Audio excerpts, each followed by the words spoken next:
Good afternoon, everybody. As we are finishing up our 2 days of parent-teacher conferences and getting ready to go into Thanksgiving holiday, I thought an apt time to send you a quick video message updating you on a few timely things around the district. First of all, I want to start with good news.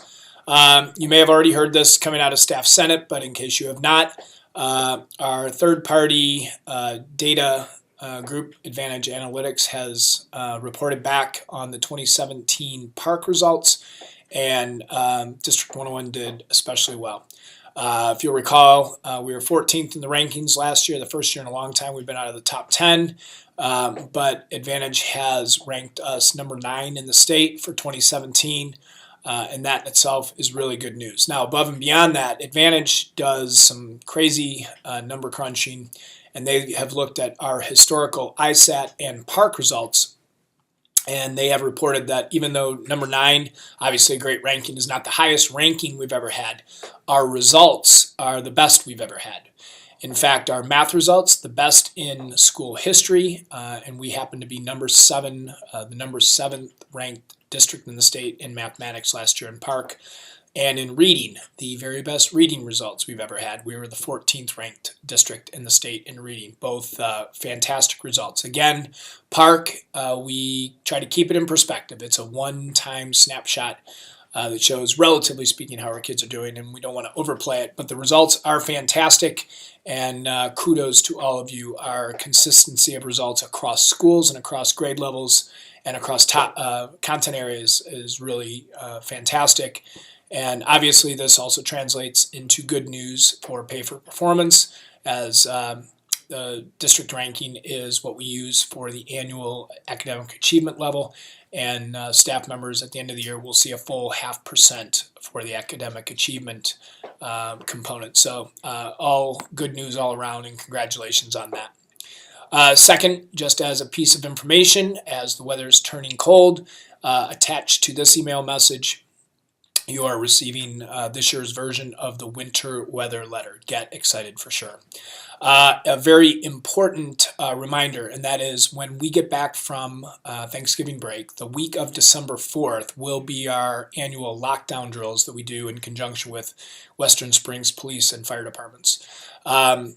New this year is, in the past, you guys would know what day and time we would be conducting the lockdown drills per the request of fire and police departments respectively. We were just letting folks know that it will be the week of December 4th, but we're not giving other identifiable information. Again, how we react and our readiness to react is the key to this. It makes, if we ever, God forbid, have to respond in a real event, it makes our response kind of more automatic.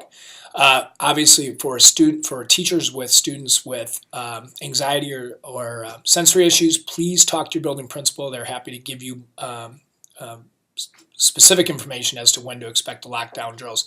But otherwise, we're going to kind of hold that, and you just know that it will happen the week of December 4th.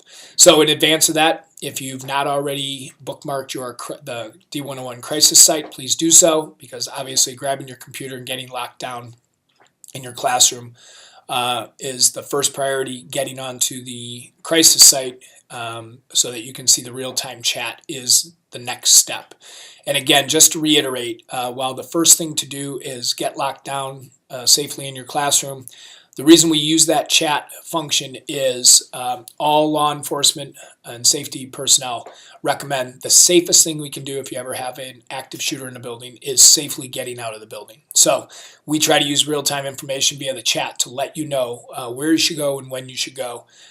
During the drills, we'll move you from one place to another in the building, but really that's just to have staff be ready to move when they get information. If we would move you, we'd move you out of the building in a real situation because that certainly is the safest situation for you and your students. So thanks in advance for prepping to be ready for those results, and certainly to respond in a real situation. And all too real was the shooter situation last week in California, where, if you had not heard the reports, just seconds before the gunman arrived at a local elementary school, that school had gone into lockdown, and it actually prevented that person from getting inside the building. and law enforcement is sure that it saved scores of lives because they reacted so quickly and got into a lockdown situation. So a great reminder as to our preparation to keep everybody, staff and students, safe in such a horrible situation. Also, new topic just to keep on your radar. You probably heard or read about House Bill 851. It was an amendment put in the last legislative session down in Springfield that just concluded about 2 weeks ago. The cut to the chase issue is that it is a property tax freeze bill, and this bill would have horrible implications financially on District 101. In fact, we stayed in constant communication with Leader Durkin as to the negative impact it would have on us. It's the only way we really can grow our funding since we're about 92% locally funded. This would cost us about $1 million plus in just 2 years' time. Would have horrible implications for all of us here in District 101. So the House actually passed the bill before the legislative session was over. The Senate chose not to act on it. However, both the House and the Senate have said they will bring this back when the spring legislative session reconvenes at the end of January. So if IEA or another group asks for your consideration as far as getting your voice to your representatives and senators, 851 really has negative implications for all of us here in District 101, just as an FYI. And finally, final message, just as a quick thank you. Thanks for all of your work all year long. We know that your job is the hardest one in the district. It's the level that you guys take your students in your classrooms and the degree of complexity in today's classrooms in District 101. We know how hard you're working. We've tried to take some of those time constraints, those time issues off your plate, but we also know that it continues to be a really time-consuming, challenging, stressful place, and we just want to say thank you.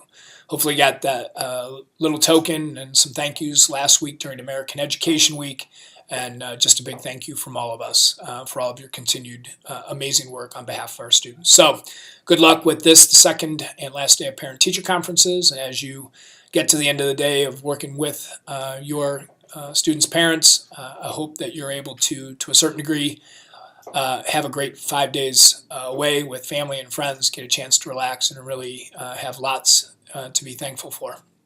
Happy Thanksgiving, everybody, and we look forward to having you back here with a little bit of a renewed energy to get ourselves about 3 weeks ahead to winter break.